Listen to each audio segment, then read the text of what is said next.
A minor tractate is considered tractates that are not included in the canonizations of the Mishnah and the Talmud. Minor tractate, Tractate Sefer Torah, an introduction as printed on Sefaria.org. Tractate Sefer Torah is one of several small tractates that addresses topics for which there is no specific tractate in the Mishnah or Talmud. These tractates are written in the terse style of the Mishnah and are likely from the time period of the Mishnah or early Talmud, but their dating and places of composition are subject to debate. Tractate Sefer Torah is almost identical to the beginning of Tractate Sopharim. The first two chapters address the process of writing a Torah scroll in permitted parchments. The third chapter addresses proper treatment of a Torah scroll.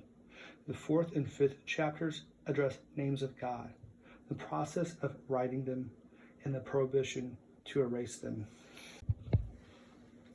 Minor tractate, Tractate Sefer Torah. Chapter 1. It is not permitted to write a scroll of the Torah on skins of ritually unclean cattle or on skins of ritually unclean wild animals, nor may they be sewn with their sinews, or the parchment rolls of tefillin be wound with their hair.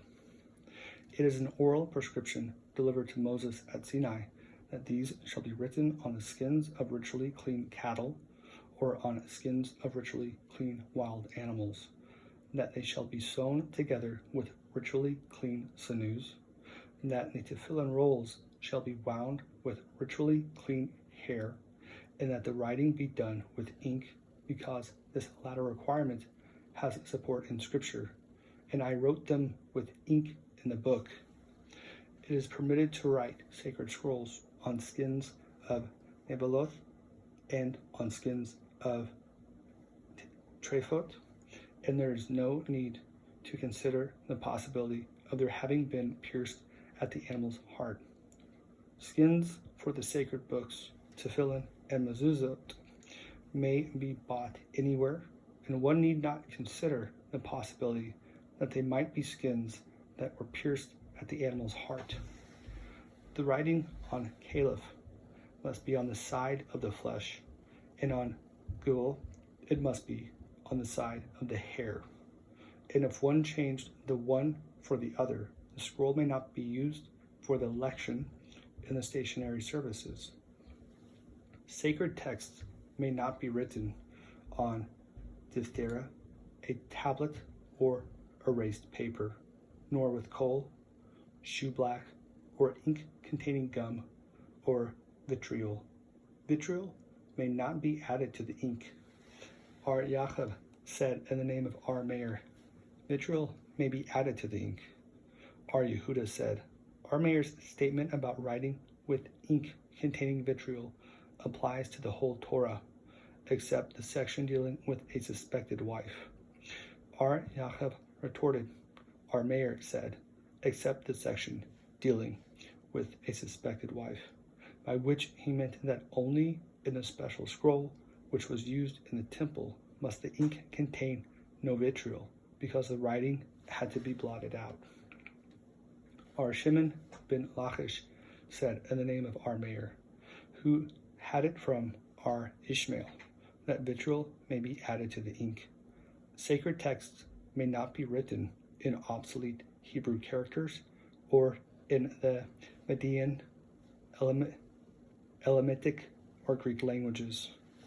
70 elders wrote the Torah for King Ptolemy in Greek, and that day was as ominous for Israel as the day on which the golden calf was made, since the Torah could not be adequately translated. And they all introduced the same 13 alterations. God created in the beginning, I shall make a man in image and likeness. And he finished on the 6th day and rested on the 7th day. Male and female, he created him. Come, let me go down. And Sarah laughed among her relatives, saying, for in their anger they slew oxen, and in their self-will they digged up a stall. And Moses took his wife and his children and set them upon a carrier of men. Now the time that the children of Israel dwelt in the land of Canaan and in the land of Egypt was 430 years. I have not taken one desirable thing from them, and the beast with small legs, which the Lord thy God hath allotted unto all the peoples to give light under the whole heaven. And they offer sacrifices to the sun or the moon, or any of the host of heaven, which I commanded should not be served. Sacred scrolls must not be written in gold. It is related that in an Alexandrian scroll of the Torah, the divine names were written in gold. And when the matter came before the sages, they decided that it should be stored away. If Hebrew words were written in Aramaic, or Aramaic words in Hebrew, if Hazienu was written in continuous lines, or if the breaking up of the lines was not done according to the rule, the scroll may not be used for the lections. If one finished writing nearly all the scroll of the Torah, and less than a column of the text remained, one need not hesitate to extend the writing so as to make of this a small column on its own. If an open section was written as a closed one, or vice versa, the scroll must be stored away. What is an open section? One which commences at the beginning of a line. How much space must there be at the end of a line so that the section beginning at the next line may be called an open one? A space on which may be written a name of 3 letters. Should an entire section be finished at the end of a column, if one blank line remained and the next section is a closed one, the scribe begins it in the middle of the line. But if it is an open section, he begins at the top of the next column and leaves that line blank. Minor Tractate, Tractate Sefer Torah, Chapter 2. Sufficient space must be left between words, so that they may be distinguished, and between letters, so that they be not mixed. If the letters were mixed up, or a break made in the middle of a word, the scroll must not be used for the lection in the statutory services. It is permitted to insert between columns 2 letters from a long word, but not from a short one. If, however, the part of a longer word forms a short word on its own, it is forbidden to insert it between the columns. In a Torah scroll, the space of 2 finger breadths must be left between columns, but in scrolls of the prophets and in those of Pentateuch, a space of 1 thumb breadth only. In the lower margin of a Torah scroll, the space of a handbreadth is left, and in the upper margin, 2/3 of a handbreadth. But in scrolls of the prophets and Pentateuch, 3 finger breadths in the lower margin and 2 finger breadths in the upper margin. In all these cases, if it is desired to extend the margins, this may be done, provided they do not exceed the space of the written matter. Between the books in a Torah scroll, a vacant space of 4 lines must be left, and in a scroll containing the 12 prophets, 3 lines. At the end of a scroll and at its beginning, sufficient parchment must be left to wind it around the scroll. In a Torah scroll, no limit has been prescribed, but a roller should be attached at the end of the scroll, and there's no need to do this at its beginning. A sheet of a Torah scroll must contain not less than 3 columns and not more than 8. In the case of caliph parchments, no limit was prescribed, and one may add as many columns as desired, provided only there are not less than 3 columns to the sheet. If one finished writing nearly all the book and 1 column of text remained, one need not hesitate to make of it a separate small sheet. If a sheet of a Torah scroll is worn out, one may not remove 2 columns only and replace them by 2 new columns, but 3 columns should be removed and replaced by 3 new ones. And the new columns must be written in the same size as the original script. The width of a column in a Torah scroll must be such as to be recognizable at one glance, and in a small scroll, not less than a handbreadth. Our Yossi ben Yehuda says, it must not be less than the width of 3 fingers. The height of a scroll must not be greater than its circumference, nor its circumference greater than its height, but they must be exactly alike, and this is the most correct procedure. A Torah scroll may not consist half of Gilgal and half of Caliph, but it may consist half of Gilgal and half of the Caliph of Deers, although this is not the best procedure. A tear in a Torah parchment sheet may not be joined with glue, nor is it permitted to write on a patch, nor may the sheets be sewn together on the written side. Our Shimon ben Eliezer said in the name of our mayor, a torn sheet may be joined with glue, and it is permitted to write on a patch, but it is forbidden to do the sewing on the written side. If a scroll is torn, a patch may be placed on the outside. Minor Tractate, Tractate Sefer Torah, Chapter 3. It is permissible to join the Torah and the prophets in one scroll, according to our Yehuda, when the sages say the Torah and the prophets must be written in separate scrolls. Between a book of the prophets and another one should not leave the same empty space as between 2 books of the Torah, but in each case the space must be that which has been prescribed for it. Furthermore, a book of the prophets must begin at the top. A Torah scroll may not be made into separate books of the Pentateuch, because it is forbidden to reduce a major sanctity to a minor sanctity. From scrolls containing sections of the Pentateuch, however, it is permitted to make up a Torah scroll. When may this be done? When the measurements and the number of the lines are alike. It is not permissible to join together 2 sections of the Pentateuch or 1.5 of them to form a single scroll. But if it was intended that additional scrolls be attached to them, it is permissible. If a Torah scroll has spaces or stops to mark the beginning of verses, it may not be used for the lections. Similarly, if a letter has been engraved or joined to another, the scroll may not be used for the lections.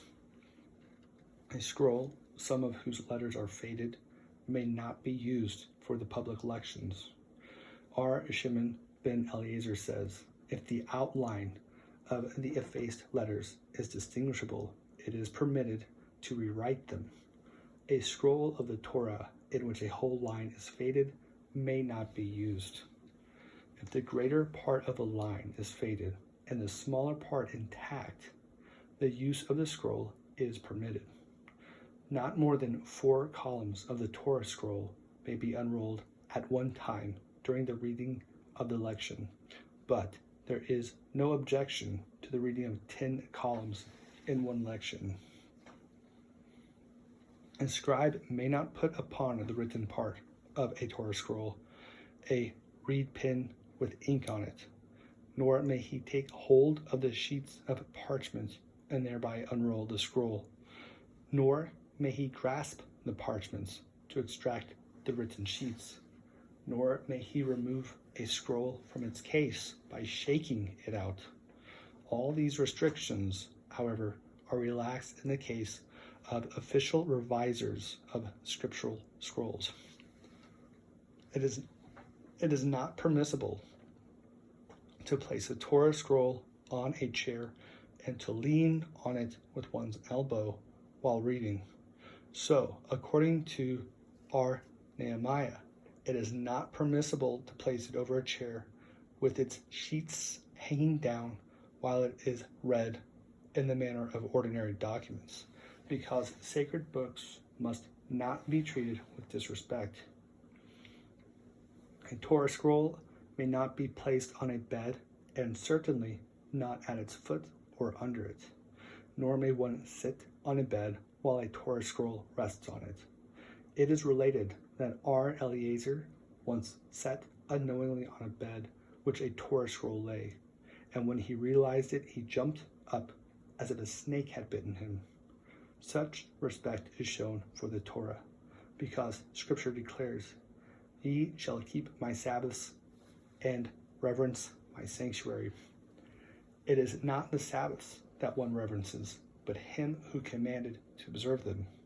For Scripture declares, "This is my God, and I will glorify him," which means I will perform the commandment in a beautiful way to his glory. Such is the interpretation of our Ishmael. Our Akiba expounds it. I will expatiate on his excellencies. Abba Shaul explains it. I will be like him, i.e., as he is gracious and merciful, so be thou gracious and merciful. Foodstuffs may not be treated with disrespect. One may not sit on a basket containing dates or dried figs, but he may sit on a basket that contains pulse and also on a cake of pressed figs, because it is customary to do so in such cases. Foodstuffs may not be used as a covering. Our mayor says any fruit which has a husk may be used as a covering. Our Yehuda says any fruit which has a stem or a stalk may be used as a covering. Foodstuffs may not be eaten with the aid of foodstuffs unless they are consumed simultaneously. Minor Tractate, Tractate Sefer Torah, Chapter 4. A quick personal note. Because this chapter deals with divine names, out of caution, I will be inserting "and" after each first letter where the name is spelled out. The following divine names may not be erased, viz. Aleph and Lamed, Hey, Yod, Mem. The second name, Aleph and Dalet, Nun, Yod. The third name, Yod, Hey, and Vav, Hey. The fifth name, Shaddai. Sixth, Zebaoth. Seventh, Ihyeh, Asher, Ihyeh. Art Yossi says, Zebaoth is generally treated as a secular noun. If one writes El, it may be erased. If El of Aleph and Lamed, Hey, Yod, Mem, or Yod and Hey of the 4 letters of the Tetragrammaton, they may not be erased because there are divine names corresponding to them. All prefixes or suffixes connected with the divine name may be erased. All ordinary words, the letters of which are the same as those of a divine name, may be erased. For the Lord your God, he is God of gods. The first 2 are sacred, and the last is secular. In Lord of Lords, the first is sacred, and the second secular. In the God of Abraham, it is sacred. In the God of Nahor, it is secular. And in the God of their father, it is secular. In thou shalt not revile God, the noun may bear a sacred or a secular meaning. R. Ishmael maintains that the noun is sacred. All nouns in the Torah signifying God that are mentioned in connection with Abraham are sacred except the first. R. Hanina, the son of R. Yeshua's brother, holds that it is sacred. All names in the Torah mentioned in connection with Lot are secular except the last. All names in the story of Micah are secular, even when they begin with Yod and He. In the account of Naboth, they are sacred even when they begin with Aleph and Lamed. In God standeth in the congregation of God, in the midst of the judges he judges. The divine name is used as sacred and as secular. In God delivereth me to the ungodly, the first is sacred, and the second secular. In for hath any said unto God, the first L is secular, and the second sacred. In the verse, and let my cry have no resting place, etc., the words whose consonants are the same as those of a divine name are secular. In God hath given command to speed me, the name is sacred. In forbear thee from meddling with God, who is with me, the name is sacred, according to the view of R. Yossi ben Yehuda. In O God, the proud are risen up against me, the name is sacred, but the reader must pause in his reading after God. Minor Tractate, Tractate Sefer Torah, Chapter 5. If a scribe wrote a sacred name twice, he retains the first and erases the latter. R. Yehuda says, if the latter occurred at the end of a column, he erases the first and retains the latter. If the scribe wrote a secular noun twice, he retains the first and wipes away the latter. R. Yehuda says, if the latter was at the top of a column, he wipes away the first and retains the latter. If a scribe writes Yehuda and omits the dalet, he inserts it above the line. If he intended to write the tetragrammaton and wrote Yehuda instead, he alters the dalet to He and wipes away the final letter He. If it was required to write Yehuda, but the scribe intended to write the tetragrammaton, although he inadvertently inserted the dalet, he erases it and writes another Yehuda. If it was required to write the tetragrammaton, but the scribe intended to write Yehuda, although he inserted the dalet, he wipes away the final He and alters the preceding dalet into He.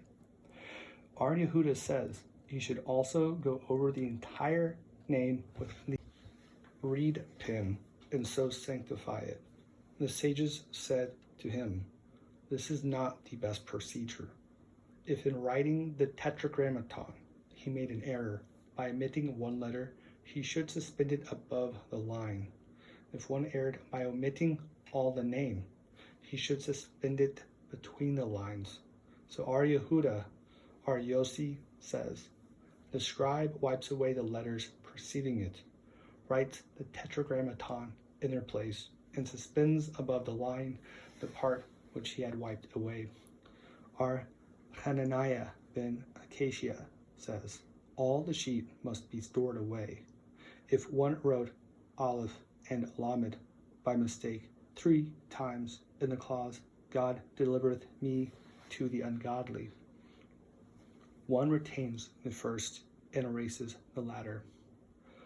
When one is writing the Tetragrammaton, one may not respond even if the king greets him. But if one was about to write 2 or 3 divine names successively, one may pause between them and respond. After dipping the reed pen in ink, one may not start with a letter of the divine name, but with a letter of the preceding word. One who wipes away a single letter of a divine name transgresses a negative commandment. Or Ishmael says, on account of this it is stated, ye shall destroy their name out of that place. And it is also stated, ye shall not do so unto the Lord your God. It is permissible, however, to wipe away ink that dropped on the writing, since one's intention is only to rectify it. It is not permissible to make a scroll of the Shema or of the Hallel for children. Ar Yehuda permits the writing of a scroll from in the beginning to the story of the flood, and from the beginning of Leviticus to and it came to pass on the 8th day. But in the case of all the other books of Scripture, the writing of extracts is forbidden. If, however, one intends to add to them, it is permissible to write extracts from the Scriptures in scrolls. The following names are to be divided: Beth El, Beth Awen, Beersheba, Pati-Ferah, Zavaneth Paneha, and the words Chara Af, Chara Api. Ar Yossi says these must not be divided. All agree that there must be no breaking up of Amiel, Aminadab, Zoriel, Zorishadai. If a person writes a divine name on his body, he must neither bathe nor anoint himself. Ar Yossi says, this is permitted provided only that he does not rub it off. If he wrote it on the horn of a cow or on the legs of a bed, he scrapes it off and stores it away. If he wrote it on a stone, he detaches it and stores it away. Should one cut off a strip of a scroll, it may be used for ordinary purposes if it is a new one, but if it is an old scroll, the use of the strip is forbidden. As regards worn-out scrolls, phylacteries, and wraps of scrolls, these must be stored away. They should not be deposited in an unclean place, but in a deserted spot where they decay naturally.